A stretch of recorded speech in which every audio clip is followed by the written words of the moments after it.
players, but great people. And so, we work at communication. We are collaborative with our guys. We make sure they have a voice when we are talking about difficult decisions in a series.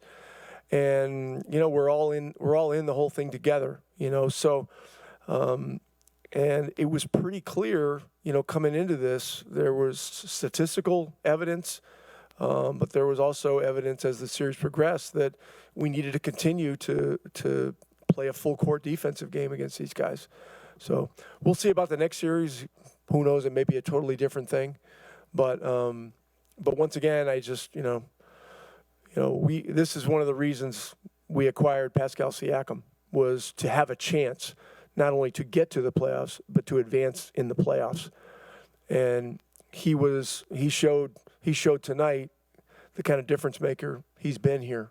And so I should say he showed in this series. He played well tonight, but he's been tremendous, and he's also been a tremendous teammate and a great leader.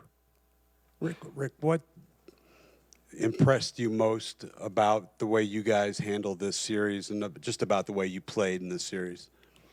Well, the emotions of an intense playoff series are, with a young team, are something that can be very challenging.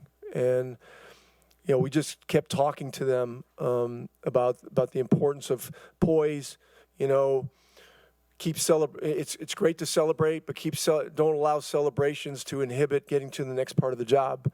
And look, we're a team that's got to be emotional, especially at home. That's what gets our crowd into it.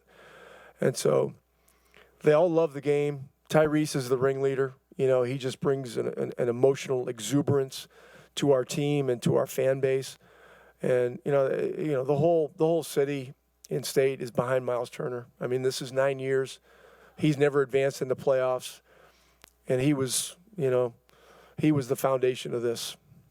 Are you a little bit curious as to how guys who are in their first playoff situation would respond and react? Well, I guess curious is a good word. I just felt the character of our team would allow our guys to learn on the fly, to take necessary teaching and advice, mentoring, whatever, coaching, whatever you want to call it. And that was the case. I mean, Nembhard's never been in the playoffs. Nesmith has been, but not in this kind of a role. Siakam's won a championship, but he's never been one of the two lead guys on the team. Ty hasn't been in. Miles has been in once or twice, but not advanced. I mean, Obi played some minutes in the playoffs last year. Isaiah's never been in. And TJ was in once, I think, with the bubble team, and I think he was in it with Philadelphia as well. So we have some experience, but for a young group in this generation to be able to accept coaching and communication and all that is such a glorious part of the job, working with these guys. Yeah.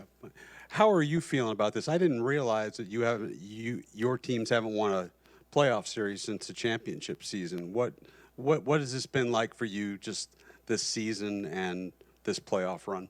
Yeah, this has been great. I mean, look, when we had to basically squash this thing 2.5 years ago and start over, when you start using the R word, it can get ugly. And it can be, there's teams that were rebuilding for 9 years, And so, Kevin and Chad, struck gold with Tyrese, and it turned out to be a great trade for Sacramento. And then, the Nesmith trade was another important piece. The Toppin acquisition was big, and then we had to figure out which guys were the guys to stay. And Miles and TJ were obvious guys, And then, Nembhard in the second round, Siakam in the deal in late January, and you go right on down the line. So it's been